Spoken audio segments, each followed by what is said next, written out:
Hello everybody and welcome back to Benjamin Magnus plays and teaches you how to play Europa Universalis 4. I don't really have a good intro for this, but that's what we're going to go with. So I played just a few minutes off screen and I decided to pause here because two cool things were happening. We have an interesting event and access to another idea because we have enough admin points to unlock one more. So first we're going to go over this. This is a Poland-specific event that has some widespread ramifications on the game. So basically the Polish Senate is trying to force the king to give up some power and some concessions so I can accept them, and that means my stability cost modifier is cheaper till January 2nd, 1821. Now January 1st, 1821 is the end of the game, so that means, so whenever it says that, that means forever. So stability cost modifier minus 20%, but tech cost plus 5%. Now tech cost is this guy right here, upping your technology level, and it's base 600, I believe. I don't remember what the base value is. I think it's base 600. So you're thinking, you're talking about, and there's 32 technologies, I believe. So you're talking about taking an extra 5% cost on, let's say, base 600, 30 odd times per technology, or but in the flip side of that is that this button right here, increasing your stability, costs 20% less. Now that's going to be all up to you if you want to do that. The other option is to fight some rebels. So 16 regiments rise up in this province right here where I've already stacked up my troops. Now I'm going to go with fighting the rebels because I don't use this button very often. Normally I let stability just kind of ride, let the game decide where it's going to go. I don't use this button very often, but I know for a fact that I would be hurting from that extra technology cost, and that's going to hit, 80, 90 times. So I'm going to fight the rebels. Now, I already stacked up my troops here. They have low morale because I had my slider down. I had my military maintenance slider down. And then I jacked that up and I waited a month. So we're just going to fight the rebels and see how it goes. Now I have twice as many troops but lower morale, so it's probably going to be a little on the rough side. So here we have a little bit of combat. Let's watch this. So their morale is way higher than mine because I purposely started this while it was at a fraction just to show you how that works in combat. It just means that it kind of normalizes out on the bar there to show me what my morale is compared to theirs. But I have a lot more troops, so we'll see what happens on the rolls here. So they rolled a 0, 1 and -1 to my 6. And they also have a terrain penalty there because this is woods, and technically I was there first, so they take the penalty for fighting in the woods. So we're killing a good number of troops. 750 per tick. We got a shock roll. We rolled a 0. They only rolled a 2, though, so they're not doing too much to me. Ooh. And now we have another fire. Fire is usually what happens in relations to casualties. That's where most of your casualties are going to happen. And the shock phase is when you're going to be doing a lot of morale damage. So we are on the fire phase, and they rolled a 0. We rolled an 8. So we are going to be killing lots of their troops. So chances are we're going to end up winning this just because they're going to run out of men. They're taking... Oh, and we're back to the shock phase, though. We're almost even. Rolled very close to each other. And now let's see. They rolled a 6 to my 6, so that's pretty even. But they're taking way more casualties because I'm flanking them. So they're only taking up this many positions right here on the front. I, on the other hand, have a much wider front. And my cavalry is hitting them on the sides. So I'm kind of dogpiling them as they flank. That's the benefit of having more troops than your enemy, or really good cavalry, and I do have slightly better cavalry than them, and a good deal more, is that you get the flanking bonus if you have a wider... You can get that flanking if you have a wider front than them, and I have a much wider front. So we beat the rebels. And they're going to leave, and then we're going to chase them. I'm going to take this one army here, and I'm going to chase them down. And you can see what happens when there's a stack wipe. So this shows us that a battle is going to take place. Once we cross this center point, we're locked, so they moved over there. They retreated to this province, and then we're going to engage them. And it's going to be a very brief engagement. Now it's grasslands, so not going to take a terrain penalty. But we did cross a river, so we got a -1 there. But we rolled an 8 to a 0 right off the bat, and they were already pretty down on numbers and morale, so there we go. Now, I'm not 100% certain on how stack wiping mechanics work, but I'm 90% sure it's based on morale. If you just completely crush the enemy in terms of how much morale you have to what they have, because that's usually how it works. If you engage someone with really low morale, chances are you're going to stack wipe their army. They all died. So while in that first engagement, some people died, and the rest retreated, in this engagement, everybody died. That's how you can really, really harm an enemy in a standard engagement with them, is to chase down their army and wipe it off the map. Because now they've lost all of those troops, which will have to come out of their manpower. They have to pay to build new troops, cost ducats. So it hurts their manpower, and it hurts their economy, and it costs time to rebuild that stuff as well. But now we don't need all these guys maintained. We don't need their maintenance all the way up. It's costing me quite a bit. It actually costs more when your units are... Actually, let's leave it up for just a hot second here so I can show you. So, a bunch of regiments have repaired, and that dropped down from 16 to 9. So let's wait another month and watch. It'll go way down again. Oh, a little bit down. There we go. Oh, and I finished another mission, too. Rival of our rival. So I made France like me. And I finished my mission. I gained 5 prestige and 25 Diplo points. So, let's grab another mission. It wants us to convert Belz to Catholic. That's right there. Chances are that's not going to happen.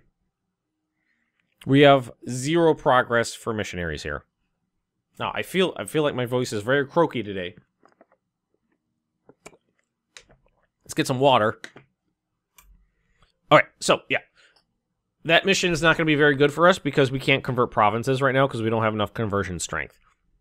When you're converting provinces, it just adds up your positives, compares it to the negatives, and then the higher the number, the quicker it converts.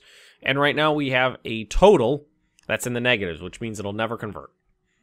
So we need to work on that. Conquer Western Prussia. Wants me to take a lot of provinces. Warmia. Where's that? There. That one. That one. Chelmno. Marienburg. That's right there. So that's saying it wants us to really hammer on the Teutonic Order. Or achieve religious unity. That one's going to be hard too because it involves converting. So right now I'm going to take this one just because these two are impossible. At the moment, I could fix that, but we will go for this one. Gives us automatic claims on Teutonic land. And now let's look at our ideas. So, we have 400 plus power points. We are using an admin group, which means we're using admin points for this. So we have enough. Now this one will give us technology cost minus 10%. That is huge. So that's saving us, let's say, 60 tech points, or 60 monarch points over the course of the game. Let's see, let's grab our calculator here. Let's say there's 32 technologies times 3 tech groups. That's 96 technologies minus, let's say, 15 for the ones we already have unlocked. That leaves 81. Multiply that by 60. That saves us almost 5,000 admin point, or tech... monarch points, god damn it. Monarch points across the entire course of the game. So that one's huge. Also, institution embracement cost. And that one is, I'll go over here real quick. This price right here. How much it costs in ducats to embrace a new institution as it pops. But a couple things just popped up when we did that. So this is the one we clicked on. Technology cost, institution embracement cost, real good. Well, we also got this Polish idea advance, production efficiency plus 10%. That is the Polish ideas. For every 3 of these you unlock, you get a bonus. When you get to the end, you get another bonus, which is when we have all Polish ideas, we also gain tolerance of heretics plus 3. That means that any heretic provinces, so if we're Catholic, that means Orthodox and things like that. It'll actually show us in our religion thing. Orthodox and Coptic would have 3 less unrest because of the religious differences. But that's for way down the line. Let's continue on. We also have enough military power points to tech up militarily. Now, we are a little bit behind. 5, 5, 4. And we get a little bit of a discount here because one of our neighbors is up on us. Let's try to figure out who that is. Lithuania is.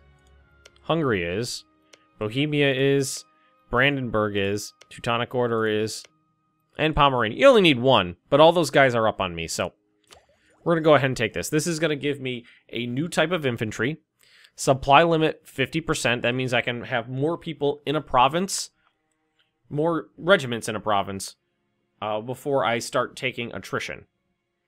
Combat wit, we kind of went over that in that little rebel battle we had there. It's how many units you can have on the front in one time. If you have a wider front than the enemy, you have a huge bonus. And shock. Infantry shock, cavalry shock. So that means I'm going to get base more damage and shock damage. No. Just shock from infantry and shock from cavalry for every regiment in the army here. So we're going to take this. It's going to tell us that's what we got. Now we have a new pop-up, superior unit types. Click on it and it brings us to our military tab, and we can upgrade our Berdish infantry. And you can see here that there are a couple old infantry types, Eastern Militia and Eastern Medieval Infantry, and Berdish infantry.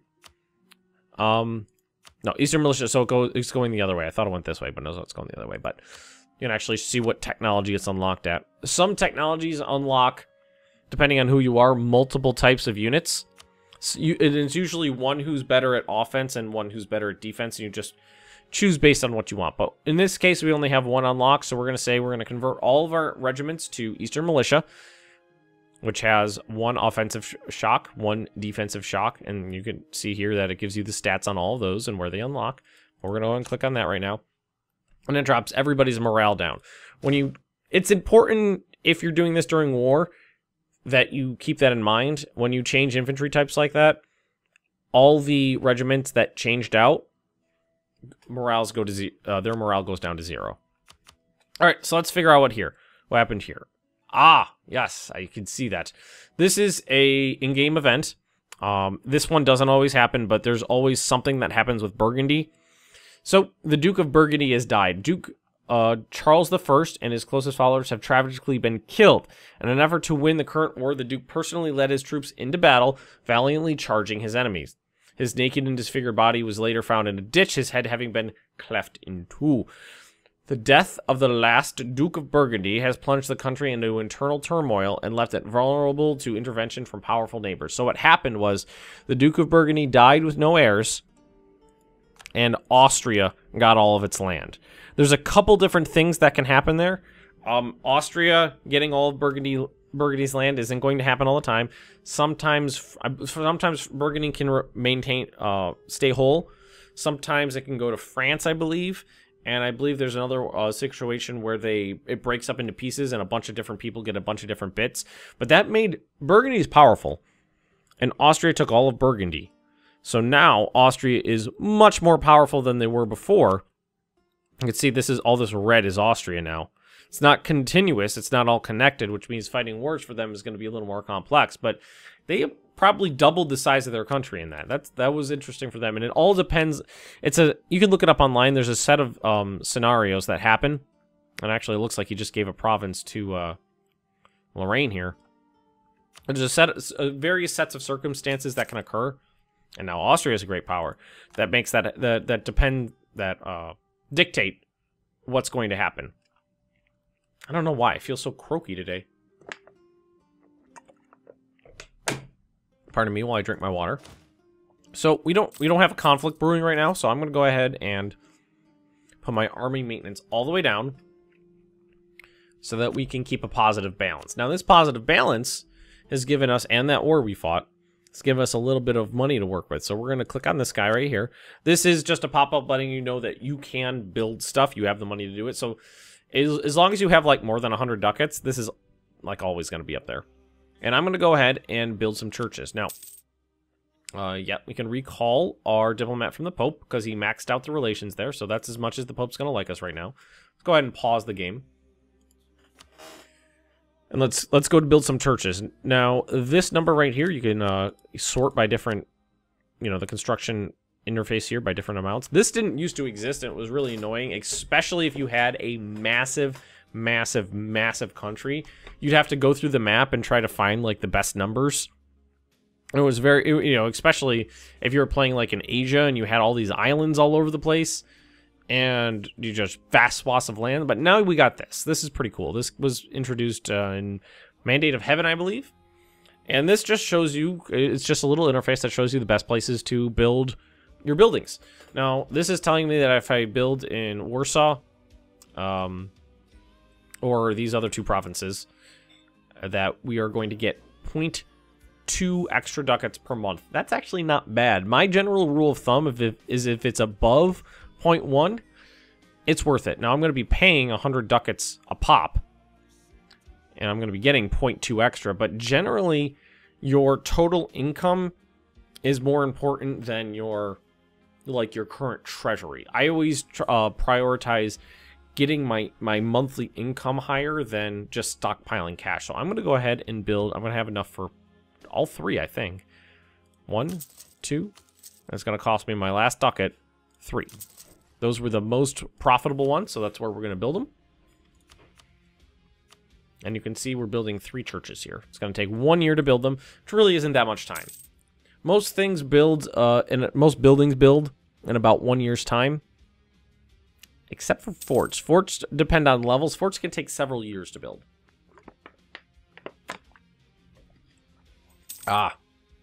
So I don't know if you've noticed, but I just noticed Bohemia is larger. There used to be a country here called Silesia, which was a vassal of Bohemia, and they have annexed them just the way I annexed my vassal.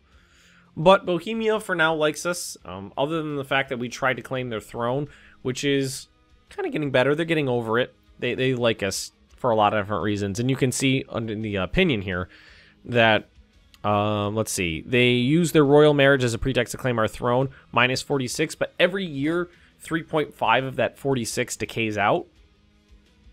So we're getting slightly, every year we're getting better. And broke alliance, minus 32. Every year 1.1 of that goes away. So that's getting slightly better too. And we're family members. The King of Bohemia is a family member of mine. Excuse me. Because we had that royal marriage earlier, which is pretty cool. That's a good way to make people like you, is to be in the same family. All right, so I think we're just going to skip ahead here. What do we got here? Just an event related to one of my advisors. Let's see. That's this guy right here. So this guy, he's doing a good job. And we can trade in 10 legitimacy points for 2 mercantilism. Or mercantilism, however you choose to pronounce that. So, mercantilism can be increased by 1% for the cost of 100 diplomatic power. And mercantilism is a percentage modifier that makes you that gives you more trade power. So it's very, very important for a trade nation, but it's good for all nations, but super important for a heavy trade nation. Right now, our mercantilism is 10%, and that's not bad. Our legitimacy is high, and that's worth 200 power points. So I'm going to go ahead and do it. The other option is he just leaves because we don't like his policies. So I'm going to go for it. And there we go. For every 1 point of mercantilism you have, you get 2% extra trade power from your provinces. So that's, click on a province, that's this number right down there. So you can see it has a base of 4 in Krakow here, it has a base of 14.8, and then it's modified because I have a marketplace built there, and I have mercantilism, and then my trade efficiency. So I just skipped ahead to about to where our churches are about to finish, and I was going to pause it one day, but then we had a little event pop up. It's an event-fired revolt, so we can ignore the people who are revolting, and this province will gain 10 unrest right here. So that means they'll get real pissy, or I can lower their taxes. Their unrest will go down, but their autonomy, which is this number right here, will go up. It's already high, so I'm going to go ahead and say lower their taxes. So you can see their autonomy went up, but now there's there's no chance of a revolt there. But let's go back to our buildings. Let's look at Warsaw here. So we have a base tax of 4.9 for a yearly total of 6 ducats. And let's watch this change. Ah, there we go. So now the tax, I think it might need a month to cycle before some of these numbers change.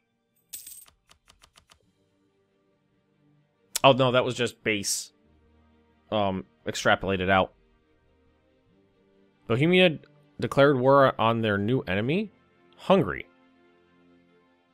Interesting. Let's pause the game. So yeah, that number was just, those numbers I was looking at was just base. The base only changes when you do things like this. Oh, I'll do this. So now the base went up a little bit there. So if you really want more taxes, that's a way to do it. But cost power points. Power points are very important. So, our tax income efficiency is a total of 155%. You can see all those modifiers in there. The temple added 40% on there, so it just gave me a modifier. So we have a yearly total of 7 modified by 155% for a yearly income of 10.8 from Warsaw. So that's how that works out. It adds percentage modifiers to your base, which is derived from the development level. But this is an interesting war we should keep an eye on. Bohemia, powerful nation, declared war on Hungary, which is normally a powerful nation, but is currently getting curb stomped by the Ottomans. You can see that the Ottomans have declared war on Hungary and started occupying a lot of their land. And who are they allied with? Teutonic Order, Austria, and Ferrara. That's very interesting. So did the Teutonic Order answer the call to arms from Hungary and start fighting Bohemia? They did. That is very interesting indeed. Bohemia is now at war with Austria, who is the Holy Roman Emperor. So there is a lot of internal strife going on. Now, what would be good for me to do is to keep a weather eye on this situation. So as it stands right now, everybody would still join in. Well, what if we declared war up here? Ah, there we go. In this situation, Hungary would not want to join in a war to defend the Teutonic Order. And you can see in here, they're getting their asses handed to them. They're besieged down, they're in debt, they're exhausted from these wars they're in. So this might give me an opportunity to attack the Teutonic Order minus one of their allies. Now, Denmark is still really, really powerful. So I like the Livonian Order, I can take them. Mecklenburg, not too scared of Mecklenburg, but Denmark can be scary. But I do have Lithuania on my side, who brings 22,000 more troops to the table. But let's let this war progress a little bit and see what happens. Because this could be very interesting.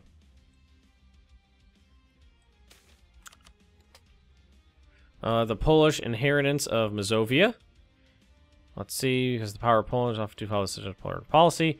1526, the last peace Piest. Ruler died in the Polish crown and inherited Mazovia. Make it a personal royal fiefdom. Warsaw gets economic development in Mazovia, which means I can develop this area. Oh, wait, that's Mazovia. That's over here. That's Moldavia. Warsaw. Okay, so Warsaw gets local development bonus there. There we go. So now if we wanted to develop our capital, we could do it cheaper because right down at the bottom of the list there, you can see economic development of Mazovia minus 10%, which means it'll cost a little bit less money to develop Warsaw. But we don't really want to develop. I'm not really interested in developing Warsaw right now. I'm more interested in watching this war to see what's going to happen.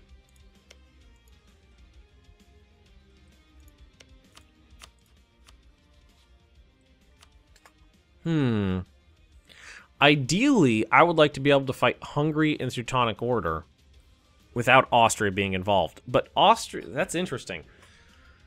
Austria is just at the point where they almost don't want to join in. Positive 30, negative 29. So, if we can get in that negative to 31, we can be in the clear here. So what we're going to do is we're going to send a diplomat over to Austria to improve relations with them. And I'm going to prepare for a war. I'm going to do that by activating my forts and putting my army maintenance slider up. Which is going to put me in the negative money-wise, but that's okay. Let's see, is our military... Our military is pretty big.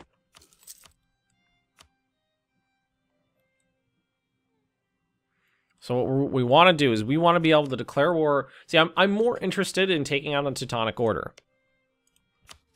But declaring war on them directly brings Denmark in. If I declare war on Hungary, oh, and we've made it. We are where we need to be. But I think I'm going to wait for my my military's morale to go up. So this is what I personally call a proxy war. I don't know if anybody else uses that term, but that's what I call it. I want to attack the Teutonic Order. I have a mission to take their land, and I want an outlet to the Baltic. But declaring war on them directly puts me in a war I'm not interested in fighting against Denmark. Now, again, Denmark might not look terribly strong, but they have Norway and Sweden backing them up. So you add all that together, that's a lot. So Teutonic Order is the primary target, but I could declare war on their ally, Hungary. Ferrara, which is just this little 2-province minor down here, not too worried about, and the Teutonic Order would join them. So I could declare war on Hungary, fight Hungary, who is getting the shit kicked out of them right now, so they're not a threat. And then I can also fight the Teutonic Order, which is who I do want to fight. But I'm gonna hold off on that for just a few minutes. I want the garrison and my forts to get up a little bit, and at the end of the month you'll see this tick up. See, that was Bohemia. It's fighting Austria right here. Bohemia has a terrain penalty, and the numbers are about even. Can I actually see? I can't see the stats on this battle. It's very close. And actually, it being very close works to my benefit, because these guys both kind of are in my area of influence, and them weakening each other is good for me.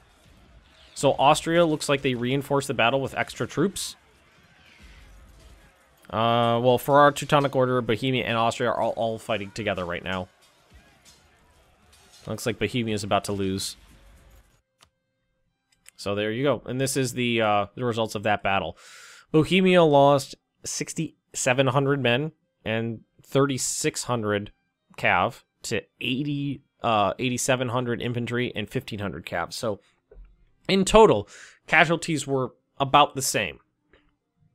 But Austria took the field, which means Austria keeps the province, and Bohemia has to retreat, which is good for Austria. So what I'm going to want to do is move my troops to the border with the Teutonic Order, because I'm going to attack them first. And it looks like the Teutonic Order chased down that Bohemian army and tried to engage them. Now, Bohemian army is larger, but has less morale. So let's see what happens. Here come the reinforcements. So, yep, there goes Bohemia.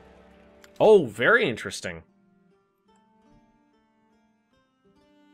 The Holy Roman Emperor died.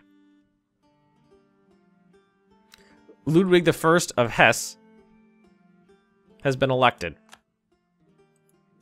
So Austria is no longer the emperor and is not an elector in the empire, which means they don't get to vote.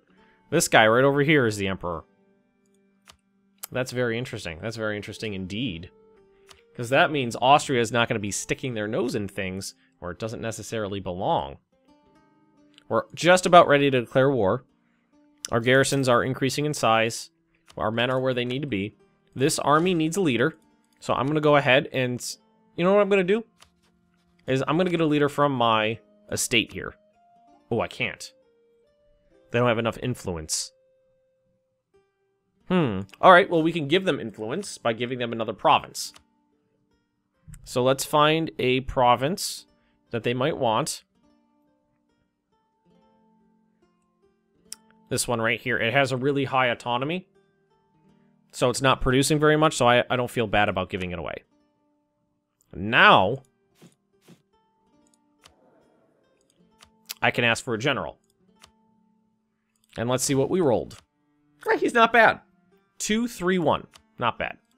And what I think I'm going to do is, this is just infantry. What I'm going to do is I'm going to split this in half. And I'm going to just merge it into the other stacks. And then once we do, we'll be ready to go. So let's merge those two together.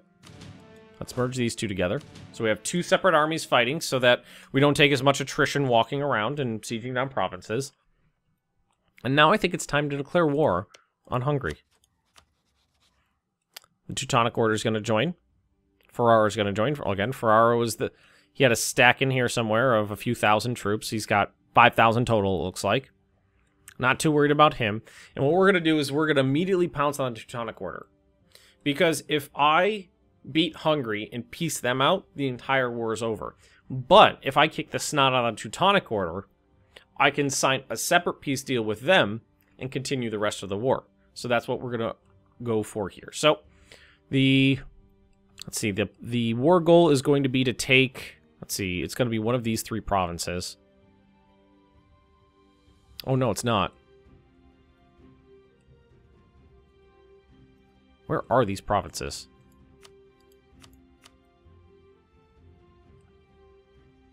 It's there, or there. This one looks like it's got a fort on it. So I'm going to tell, so it'll be harder to take but easier to keep. So I'm going to say I want that one. Also, these ones might fall to the Ottomans. So we're at war now. And what I'm immediately going to do is grab some troops. I'm going to tell them to... oh, wait, we gotta wait for these guys to join in. There we go. Did they join in?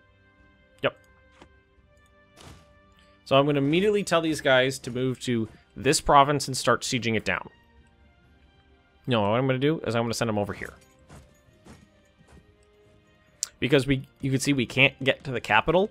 Because this fort and this fort are blocking us trying to get there. We can't move through these two forts to get there. So what I'm going to do is I'm going to tell them to take this one. I'm going to tell them to take that one.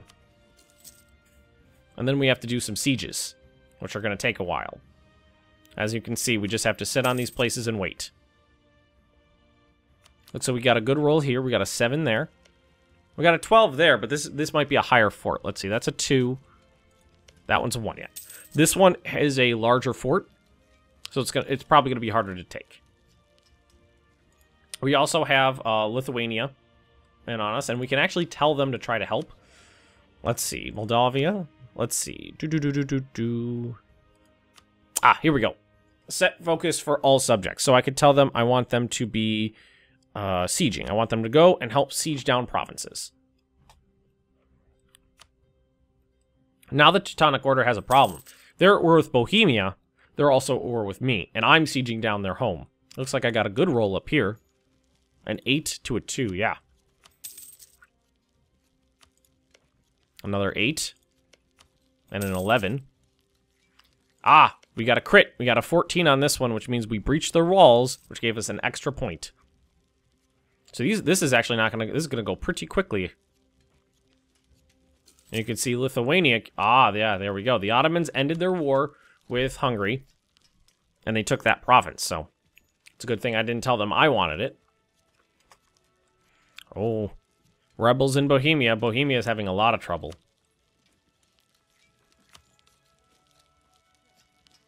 Alrighty, come on. Okay, 9, not good enough, but we're getting there. These are actually going pretty quickly. I'm a little surprised. We're not doing too bad.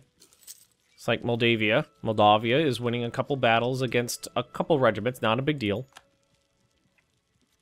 And they can't get into my land either because I got forts blocking their movement too. Like Lithuania is doing well too. Ah, very nice. We won both sieges on the same tick.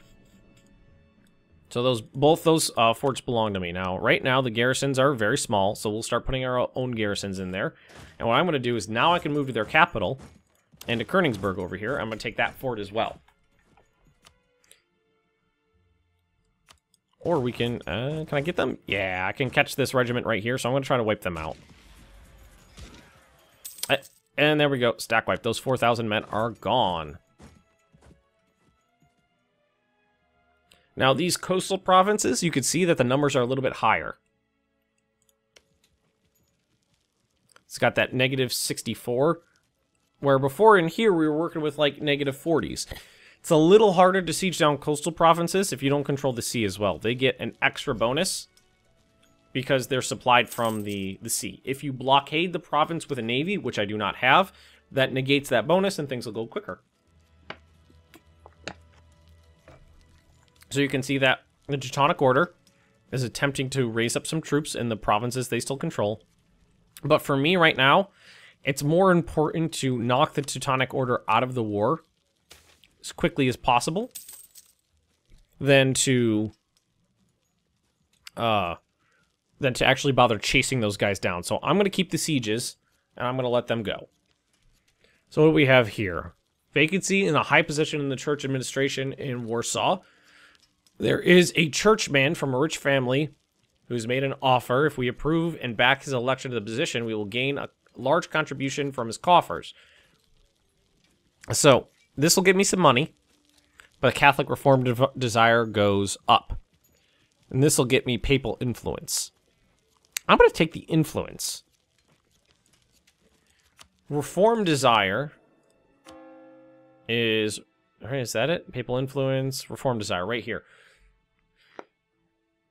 All Catholic nations have will have events like that that'll say, hey, reform desire goes up a little bit. So if you're Catholic, generally you want the reform desire to stay low. Once this gets above 100%, then the Protestant Reformation hits, and Europe turns into a religious clusterfuck, because then you'll have Catholic, well, right now it's all Catholic. You'll have, you'll have Catholics, you'll have Protestants, you'll have Reformed, and all those nations will start hating each other, and eventually a giant war erupts called the League War. So if you want to stay Catholic, which I plan on doing, keeping the reform desire low and putting off that war as long as you possibly can be a good idea. If, however, you want to rip the Catholic nations apart and you plan on going Protestant or Reformed, maybe you want to push that reform desire along quicker. And Bohemia sent me a diplomatic insult. Not sure why. Let's see, Bohemia. Their ruler.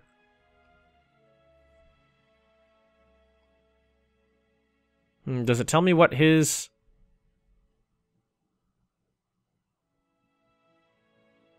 Oh, he's a zealot. Due to him being a zealot, desire for neighboring heretic land, heathen land. Okay, probably because I have Orthodox provinces, he's upset. And he's a conqueror, which means he desires neighbors' lands if possible. More likely to start wars. Yeah, there we go. So that's probably why he started a war in the first place, and why he just insulted me. Ah, very interesting. We have access to a new idea and a new technology. So we have enough Diplo tech to bump up. This allows us to build docks. We don't have any coastal province. And we can steal maps. That's a espionage action. Right now, I don't have any reason not to do this, so I'm just going to go ahead and level up.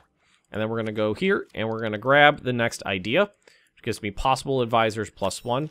And you can see our bar going up in the Polish ideas. Now, possible advisors +1 means that you have more options in here when you go to pick an advisor, which is always good. More options is always good. So our sieges are actually going very well.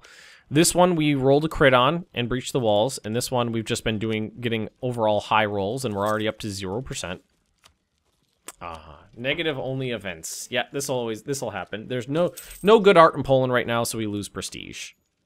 Ooh, and I've automatically taken out my first loan. So, because we're at war, we're taking casualties, our overall balance is in the negative. We got to below 0, and we took out our first loan of 120 ducats. And this pop-up is telling me, hey, shit's going down. So now you can see we're paying interest on this loan, and we can repay the loan whenever we feel, as long as we have enough. But right now we'd have to pay off 143.97 ducats. We don't have that much money, so we're just gonna eat this for now. We'll pay it off later after the war's over. Oh wow, Marienburg has fallen. I'm going to try to catch... It looks like we're not going to make it. We're going to try to catch them in Danzig. We are going to catch them there. So it's our 16,000 troops versus their 7,000. So we're probably going to do well. Yeah, we're rolling well, and we have way more troops. So we might stack wipe these guys. Nope, we didn't stack wipe them. They're getting away, but we could try to chase them. Oh, yeah, are they getting... Where are they going? Looks like they're trying to get up this way. Did they go on their ships? Oh, how did they get over there? Oh, well, no big deal. Not a big deal. So we're almost... We could probably piece them out right now, and they would say, yeah, we... Oh, that was silly. Yeah, the last patch kind of broke the AI's brain sometimes, and these days the AI will suicide into combat pretty readily. So you could see that was Lithuania, or is that, no, that's Moldavia, attacking the Teutonic army when they had no morale and fewer troops. I did manage to get in there in time to save them, though. So we managed to win that battle, and I'll take over this siege here of Neumark. And after Königsberg falls, we can see if they want out of the war. So we just gotta hope for some good rolls in here. Nope, not yet.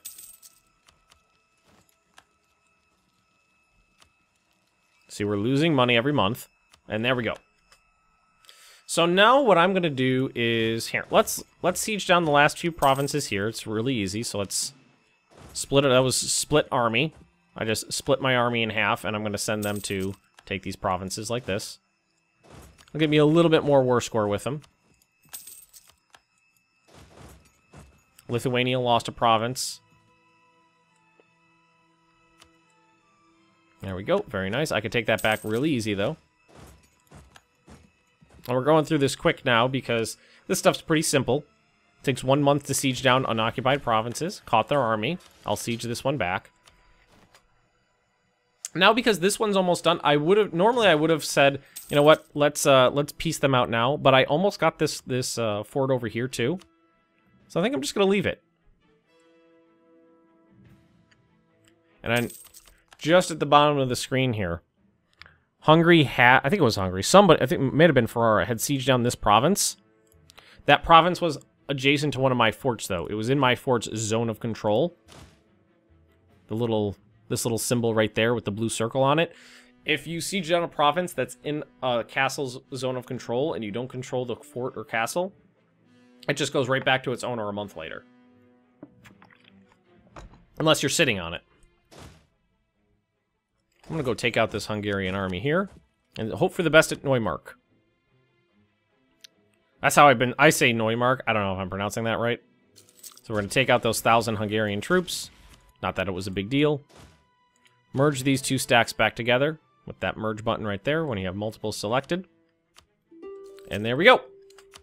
We have full siege down the Teutonic Order. And that little noise you just heard was the Teutonic Order throwing in the towel. So they sent me an offer.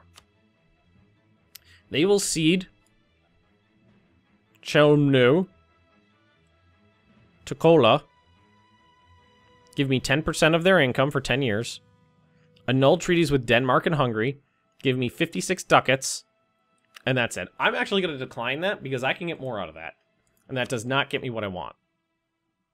So let's actually look exactly at our mission here. Here we go. So Warmia, Marienburg, which is their capital. Chelmno, so these two, their capital Marienburg and Warmia. That's what the mission, to complete the mission, that's what we want to do. So to do this peace deal, I'm going to go to the war. You can do this by going through to diplomacy and suing for peace, but I like to do it this way.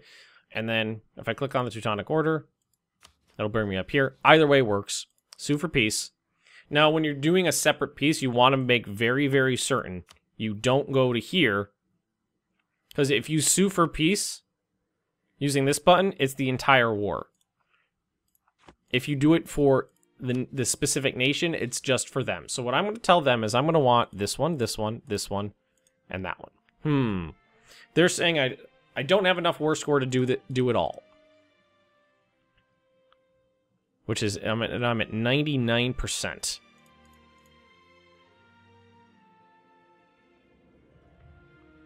It's a little dangerous, though, taking that much land. Interesting. So I'm definitely not going to take Neumark. This little symbol means that it's rightfully part of the Holy Roman Empire, and the Emperor might ask for it back if I try to take it. I'm definitely going to say I want these two. Oh. This is an interesting peace deal. Also, I wanted Danzig as well. Danzig is an important province to own. So, I am going to take Danzig. This is telling me that because of how aggressive I'm acting, there's a possibility that Hungary, the Livonian Order, the Teutonic Order, and Serbia would form together in a coalition against me. Not really concerned about that, and I really want Danzig. Controlling Danzig is super important for Poland. So I'm going to tell them I want those two provinces. I'm going to tell them I want all their money, all 63 ducats. I'm going to tell them they're going to annul their treaty with Denmark, so I don't have to worry about that in the future. And I want to tell them I want 10% of their income. Now, that's a perfect deal, because I have 99% war score against them, and the peace deal consists of 99%, like, I guess it's, I don't know how to say it. It's the peace offer is worth 90, you need 99 war score for this peace deal to succeed, and I have 99 war score. So I'm going to send that demand off. Let's see what they say. They agreed. At the end of the war, I lost 35,000, almost 36,000 men. You can see that I lost more to attrition on those sieges than I actually did in combat. We didn't fight much. And they lost 21,000. But I won, and I got what I wanted out of it. And this is just reiterating what I just did. So with that separate piece done, I think we're going to end this here, and we're going to continue this war next time. Thank you for watching, everybody, and I'll see you next time.